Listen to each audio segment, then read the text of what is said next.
윤석열 대통령은 8월 29일 국정브리핑에서 의료 현장에서 비상진료 체제가 원활하게 가동되고 있다고 말했습니다. 하지만 대통령은 어젯밤 의정부의 한 병원을 찾아가 정부의 수가 정책이 의료 현장의 어려움을 충분히 반영하지 못했다고 유감을 표시했습니다. 절대로 그런 일이 있으면 안 되겠지만 대통령이 아무 문제 없다고 장담한 뒤에 응급실이나 수술실에서 사고가 터지면 사태는 정말 심각해질 겁니다. 불행하게도 정부의 의료개혁 방침이 알려지기 시작한 지난해 12월부터 지금까지 정부 고위 책임자는 국민을 안심시키고 의사들을 설득하고 정부의 신뢰도를 높이기는커녕 입장을 바꾸고 말실수를 연발하고 근거 없는 자신감을 내세우다 상황을 악화시켜온 게 사실입니다. 해마다 의사를 2,000명씩 증원하는 건 바꿀 수 없다더니 반발이 격렬해지자 2025년에는 1,500명만 늘리기로 했습니다.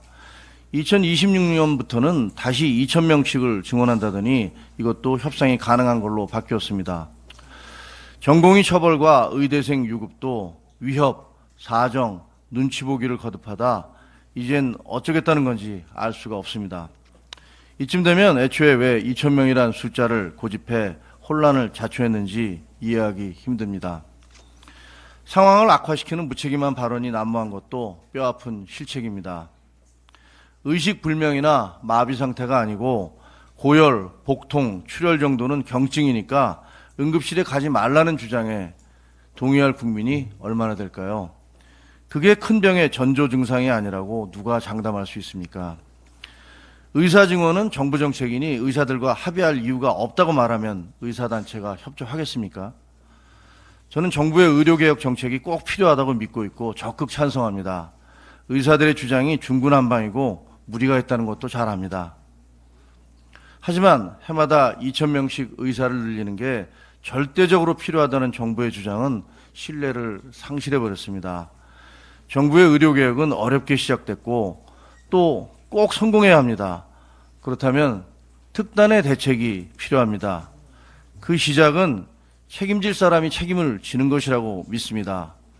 대통령에게 모든 게 괜찮을 거라고 보고한 데 대해 국민을 이토록 불안하게 만든 데 대해 정책을 수시로 바꿔서 정부의 신뢰도를 떨어뜨린 데 대해 막말과 실언으로 국민을 실망시킨 데 대해 그 밖에 있었던 수많은 일들에 대해 책임을 통감하고 당사자 스스로 거취를 결정하시기를 촉구합니다.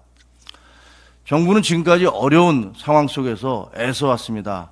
하지만 상황이 이 지경이 됐으면 임명권자인 대통령과 국민을 위해 결단을 내려야 합니다.